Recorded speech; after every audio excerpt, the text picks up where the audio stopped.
Hey guys, it's History Behind the Warrior, and welcome to another Mortal Kombat video. Now in my next installment for my What's the Difference series, today I'll be talking about the infamous villain of the series, Shao Kahn. Now for those of you who are a little bit more unfamiliar with my What's the Difference series, it's where I take a character from the Mortal Kombat universe, I'll compare the two different timeline counterparts. It allows us to see the massive differences these two different versions have undergone, as well as gain a rough idea of what we can possibly see from them in the future.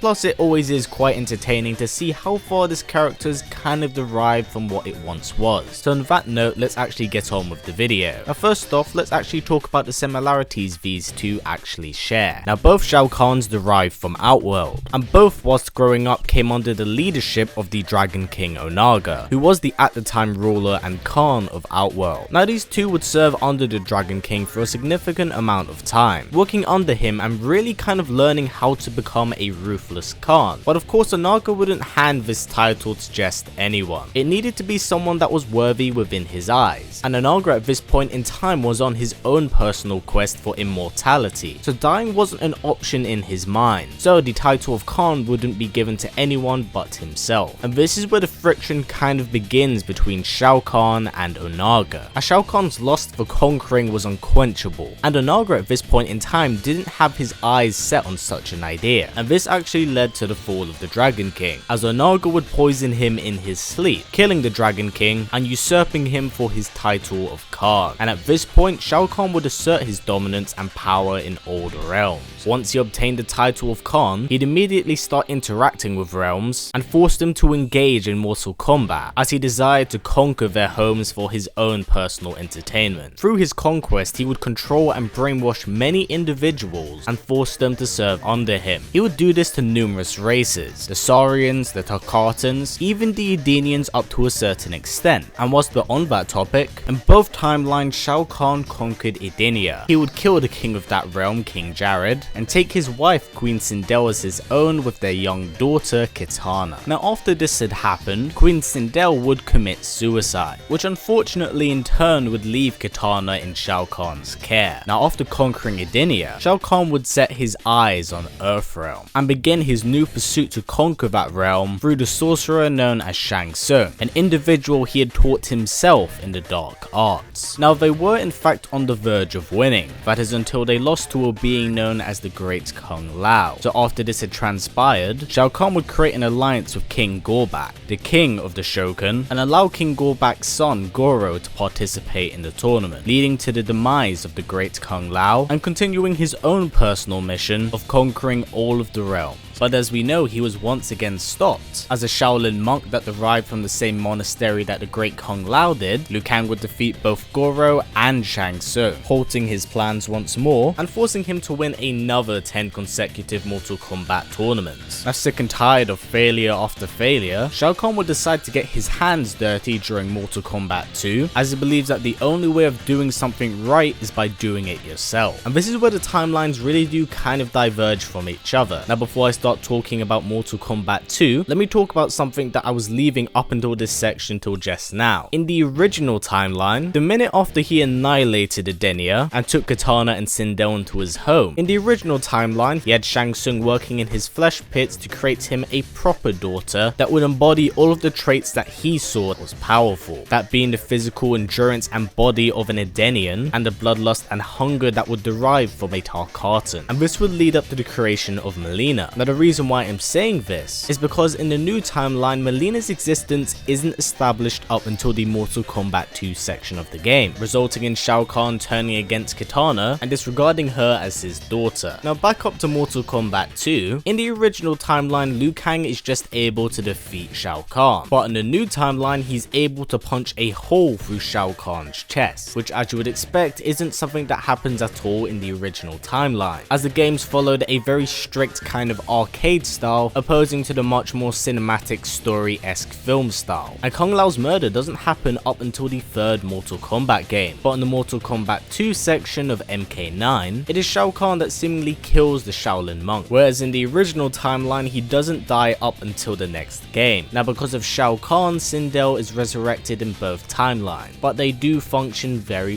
differently. In the original timeline, when Sindel comes into contact with Kitana, she decides to turn against Shao Shao Kahn and side with her daughter. But on the new timeline, Shao Kahn takes the energy and all of the souls within Shang Tsung and infuses them with Sindel, giving her the power to not only kill her daughter, but also all of Kitana's allies. And that is exactly what we see during MK9. So again, it's another big contrasting difference. And the final one is the final battle of MK9, which in itself is supposed to be a climax of the original trilogy of games, where Liu Kang fights Shao Kahn once more, and he is defeated by the Shaolin monk. But of course, this is changed once again in the new timeline, ever since Raiden sent a message to his past self. So it's in fact Raiden that battled Shao Kahn in the final conflict. And even at the end of this game, in the original timeline, Shao Kahn returned back to Outworld severely weakened, whereas at the end of MK9, after he's defeated by Raiden, after violating the rules of Mortal Kombat, he's taken by the Elder Gods for punishment, which I'm presuming leads to his demise, as it's briefly touched on at the very beginning of MKX by Johnny Cage. Despite the odds, stopped Shao Kahn's invasion. As punishment, the Elder Gods destroyed him.